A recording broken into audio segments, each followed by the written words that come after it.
To see your husband on top of someone else, I'm sure that's a very painful experience. For her daughter to be going through something similar, she wants her to also feel it, basically. So let's watch it. Now, you are not stepping an inch into this house. Go back to your husband's house. You want to stop me from entering my father's house? Oh, which is my husband's house. What are you thinking about? What about your daughter? What will become of her? Eh? He didn't think of her. He didn't think of our daughter when he went about sleeping around. Oh, he went about sleeping around. It is because of your nagging attitude that forced him to do so. Oh, don't mommy. Don't mommy. Yes, if you had given him peace of mind in his own house, he wouldn't have gone outside there to seek for it. Wow. So I should be at fault. When it's obvious he's the one cheating. For goodness sakes, mommy, I found condom in his pocket. You found condom in his pocket. What about other women who find their husbands on top of another woman? Yes, they did not bring out the roof. Mom, you know that's not possible. There is no way a woman will find her husband on top of another woman and not raise the roof. I did. Oh. Not once. Oh. Not twice did I find your father on top of another woman. Oh. In as much as I wanted to react badly, I thought about you. Oh. Now what will become of you if I should leave this marriage? Your future meant so much to me than a broken home. Oh my God, they just so I have much. to stand my ground, to fight for my marriage. That is why my daughter, you never experienced a broken home. I want you to go back to your husband's house and fight for your marriage. Mom, Sorry. you went through all of this and I'm not even aware of it. Because that fight is not a fight to be announced. Your victory will do the announcement. I want you to go back to your husband's house before he finds out that you are gone. For you not to regret anything. Go back there and fight for your marriage, my daughter. It's fine, mommy. I'm here already. Let me just chill. When the sun is down, I can leave. I said you cannot step an inch into this house. Go back to your husband's house. I'll give you a call later, okay? Mom. What? Bye.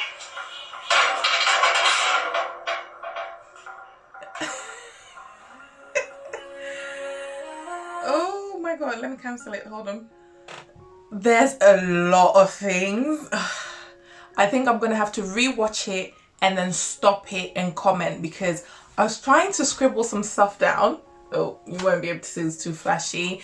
But it was just happening so fast and so much was going through my mind. So what we're going to do is we're going to rewatch it again, and then I'm going to delve deeper into maybe the mindset behind the mum, and why she responded the way she responded, and what we can learn from this dynamic as well, especially if this resonates with you. So let's watch it another time and let's just delve deeper into some of the issues. Okay, let's do it.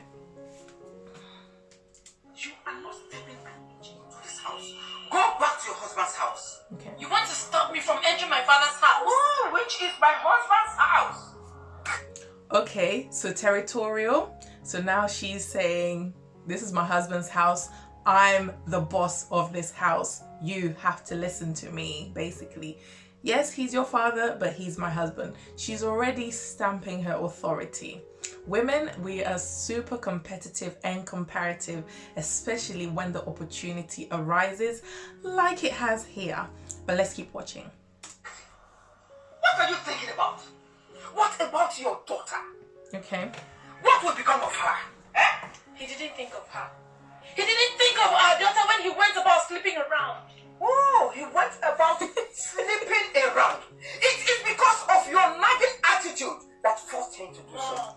So here, I definitely disagree with that, okay? You know, I already preached this on my channel that everyone is in control of their own actions and they should be responsible and accountable for them. It's no one's responsibility to do that for them. So for this mother to put that pressure and that burden on the daughter, that was very much toxic, okay? Yes, you can be nagging. Yes, you could be annoying, but that isn't what forced someone to cheat. What forced them to cheat was their own choice. You can be a great wife and they will still cheat on you if they decide to cheat on you, okay? It has nothing, okay, to do with her nagging. Let's continue. Oh, don't mommy. Don't mommy. Yes, if you had given him peace of mind in his own house, he wouldn't have gone outside there to seek for it. Okay. So here, it's just a mixture of things, okay? She's mixing a lot of things. And you can easily be like, okay, maybe she's telling, maybe it's not all bad. I agree with her. If you have when you give someone a peace of mind, actually, what am I even saying? What even is peace of mind? Some people are committed to misunderstand you regardless of how understanding and how you say something. If they are bent on misunderstanding you, no matter how much peace you have or you, no matter the temperature you set in the home, they will do what they want to do. I've been there before, okay, where I've had to write out essays of what I'm about to say, pray over it before I bring it up in conversation, just so that I'm not stepping on any toes and I'm not coming across as nagging, and I've made sure to take all the emotions out of it so that it's very concise, gentle, and just straight to the point, and they still find something to say, okay? So there I kind of agree that, okay, if you gave them peace of mind, they wouldn't go and find it somewhere else, but that doesn't mean the somewhere else is in between somebody's legs, okay? If you want peace of mind, read your Bible, not in between what's in somebody's legs. It's a no-no. Let's go. So I should be at fault when it's obvious he's the one cheating. For goodness sakes, mommy, I found condom in his pocket. You found condom in his pockets. The way the woman is saying it, like, you found condom in his pockets. It's like, What about other women who find their husbands on top of another woman, yet they don't bring out the proof? So now here she's definitely projecting, okay? She's projecting and comparing, because women, we're comparative, but she's comparing to the wrong benchmark. She's comparing to the negative extreme, okay? She's saying other women are seeing far worse. So my sister, my daughter, this is nothing. Why are you crying? This is nothing.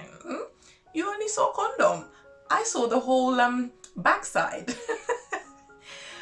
Again, that is wrong.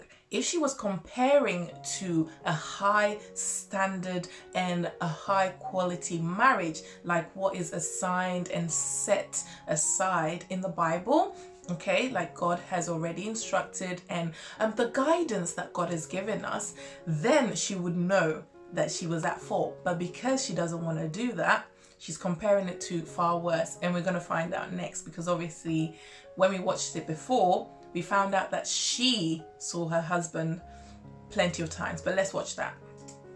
Mom, you know that's not possible. There is no way a woman will find her husband on top of another woman and not raise the roof.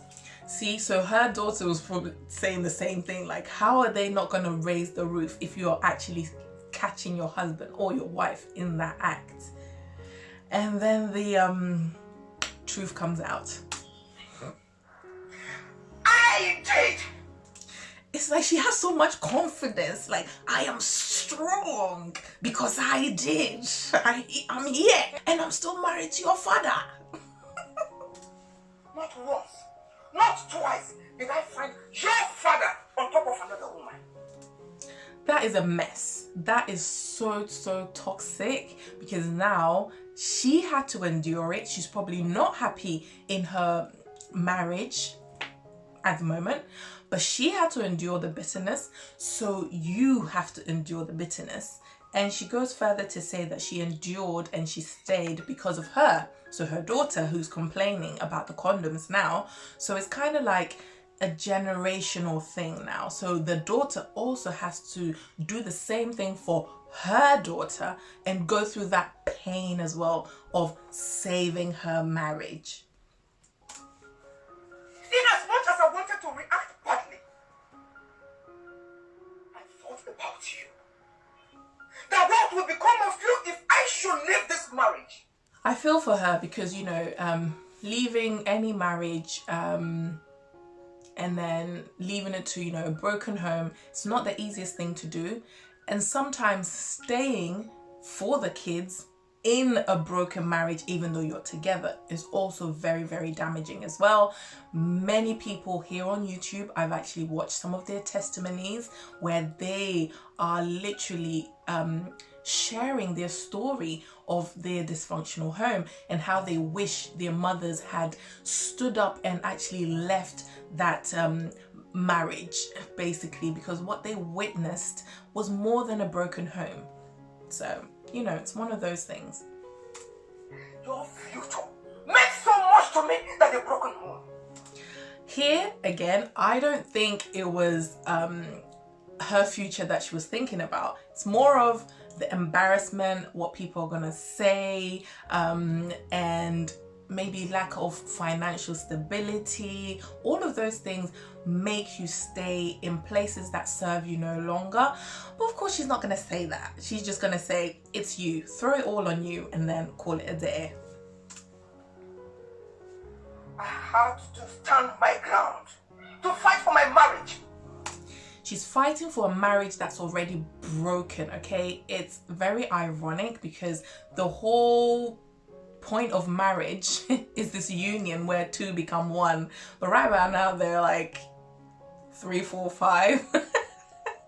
So clearly you are not fighting for your marriage. It's probably your ego or your pride that you're really trying to fight for. Sometimes this whole strong black African woman, I'm a strong woman, that thing, strength, okay? Strength is in acknowledging the hurt, acknowledging the disgrace, and also acknowledging that you deserve better, or your life, your happiness, your peace of mind is way, way better than being treated as an afterthought, basically.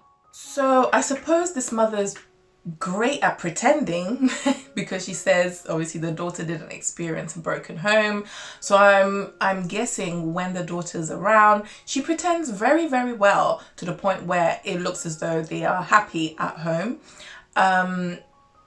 That in itself is also very toxic. Very, very toxic. You would be surprised how many women put on a front when they're out and about. You would be surprised how great of an actress how great of an actress she is when she steps out of the house. When prior to them stepping out of their home, they were at each other's necks. Don't get it twisted. Do not get it twisted. Victory, we do the announcement. So she's saying that the fact that she stayed, even though the daughter didn't know, is the victory, is all the victory that is necessary. That's a lot of pressure to put on one person. I mean, now it kind of looks like the daughter's being swayed, like, I guess a condom's nothing. I guess one woman is nothing. My mum saw dad for, you know, 2 or 3 times or more. I guess this is nothing. Let me be strong and stay for my daughter. And, you know, it's great, this badge of honor thing. But then there's 2 people in a marriage, in a relationship, okay? You are being this strong woman, forgiving and like, oh, nothing happened, let's just brush that under the carpet. But what you need to understand is if your husband is not coming with the energy of remorse, it's going to happen again. It's going to happen again. And if anything, they see you so low. They already saw you low, but now they see you even lower because they know that you don't love yourself. You know you're not staying for the kids. They know they have you wrapped around their finger, and chances are they will do it again, over and over and over again, with someone who will not tolerate those things that they're doing, okay? They will do it to you because they know they can treat you like a doormat, unfortunately. So after watching this video, a lot of people were hailing this mother and saying that she's a great mother, she's a caring mother, she's a kind mother, and all I see is just toxic. I don't see any kindness there whatsoever because she doesn't want the best for her daughter. I said it. She doesn't want the best for her daughter. It's not her daughter's happiness that she has at the forefront. It's more of the marriage, the idea of this polished thing, not really her daughter.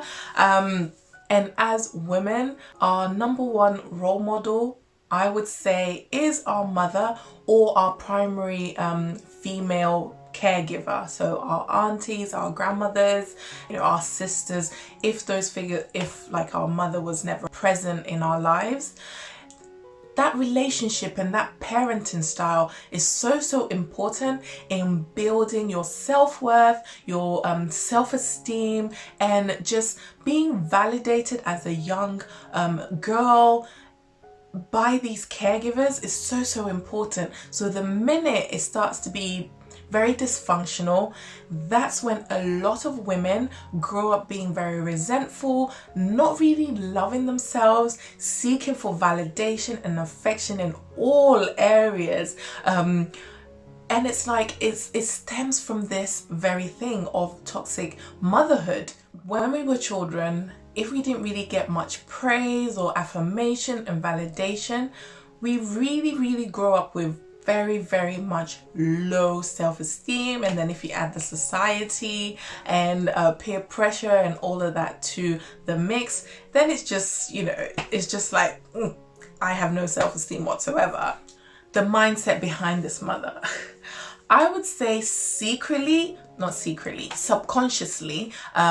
she may resent her daughter for what she went through or what she tolerated from her husband. So maybe she couldn't really face the husband head on, you know, bottled it all in because of her daughter. So I think subconsciously she resents her daughter for it. So now that the opportunity has presented itself where her daughter is in the same position or similar position where she's in, she wants her to go through the same pain, because it is painful to see your husband on top of someone else. I'm sure that's a very painful experience. For her daughter to be going through something similar, she wants her to also feel it, basically. And you know, sometimes the mother may have wished she could have stood up, you know, stood her ground in a positive way like her daughter did or is doing now. She sees herself there, but she doesn't want her daughter to take the better route. So she has to enforce, you know, the narrative that staying together is better than a broken home. And sometimes some mothers don't want you doing better than them. There's jealousy, there's envy, you know, they see how beautiful you are. It reminds them of their youth, and maybe they may not have used their youth wisely, and you probably are making better choices. So that can cause a lot of jealousy and envy, and you just don't know. That can come across or translate in daily activities as very harsh animosity against you.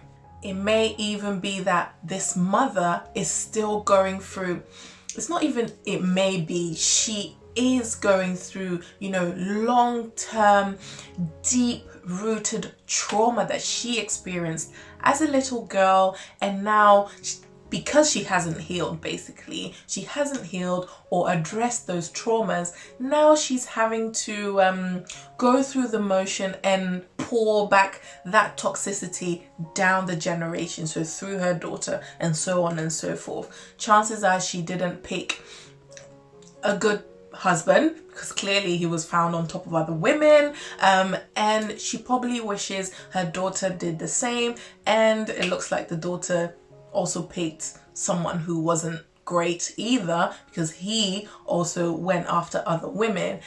It's just a generational thing, and it's a generational curse. So, you know, they're dealing with a lot of bitterness, resentment, frustration in themselves, and disappointment and all of that.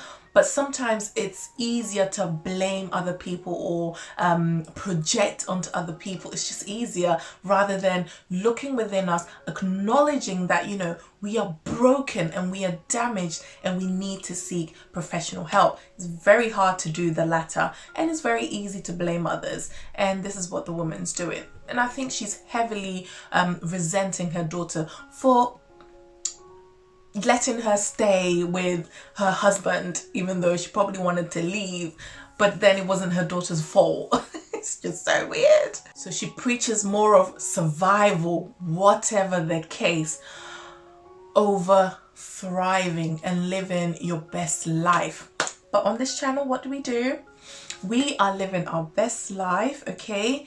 God has created in his image. We are wonderfully made. We are not doormats, okay? We are on a journey back to wholeness, and that involves just loving on those flaws that we have, seeking and talking to people, professionals if possible, about the traumas that we've gone through, so that we can just be able to rest in ourselves and just be comfortable with ourselves, so we don't have to tolerate some of these things. You know, in our community there's this narrative of our mothers can do no wrong. you have to love them, you have to respect them, you have to take everything that they say as gospel, and we put them on this pedestal. And a lot of toxic mothers or female figures, they hide behind this narrative, and then if you get yourself caught up in this, you're easily caught in a limbo, because you don't want to disrespect them, you want their validation, but then at the same time it's at the detriment of your own happiness and peace of mind. So it's a very much catch-22 situation. And I'm not saying dishonor your mother or go against what they say. That's not what I'm saying. But what we preach on this channel is discernment. And what this mother showed in this clip, this short clip, is toxicity, in my opinion. There is no way my mother would teach me this. When I was in an abusive relationship, my mother taught me otherwise, okay? She taught me what could be, what is out there, amazing things. Even though my dad is amazing, I just put him in the box that he's the amazing ones. Maybe there aren't high value men like him out there, but my mom encouraged me that, you know, you don't have to tolerate this treatment. You are not nobody's doormat. You're nobody's dog or cat that talks to you like this, you know. She knew that my self-esteem had been dug down into the ground, and what she did was pick those pieces up and lifted me up. She validated me, and that's the type of mother that you need, okay? That's the type of mother who is worth putting on a pedestal, who is worth respecting, okay? You respect that's knowledge, okay? Because you know she gets discernment from above, not oh, I don't want this woman to talk about me, so let me keep it hush hush and then stay in my marriage that's already broken, but let me just stay there. And again, I'm not advocating that, you know, go leave your husbands or whatever. That's not what my channel is about. I educate women to go the right route. You know, I encourage them that there is great out there, and there's no point, you know, belittling yourself or settling for less, because there is amazing chances out there. So I'm not speaking to the married folks. I have no word for you, married folks. Go and seek professional help. That's all I can say. Go and seek professional help. I can't help you. Because they will say I'm trying to advocate divorce. But if you are going in, ladies, you need to subscribe to this channel. Okay, subscribe to this channel. Definitely check out my video on how to become a high value woman. I think it will really help you, because I know it helped me. Even though I made the video, it really helped me. This is therapy for me as well. So I know we're doing this together. Thank you for coming to this channel, and I really hope this has blessed you. If you are experiencing any of these things in this video, my thoughts and my prayers are with you. Definitely seek some help, okay? And if you can leave that situation, it will be great, because toxic mothers, they will run you to the ground. I'm sorry, mothers out there. I know I'm a mother, okay, and I'm busting my butt here, but there's no way I will tell my daughter to endure pain and suffering and abuse for the sake of a man, okay? No, it's not gonna happen. I have a son, so I treat him to be a very high value man. All right, until next time, take care and God bless.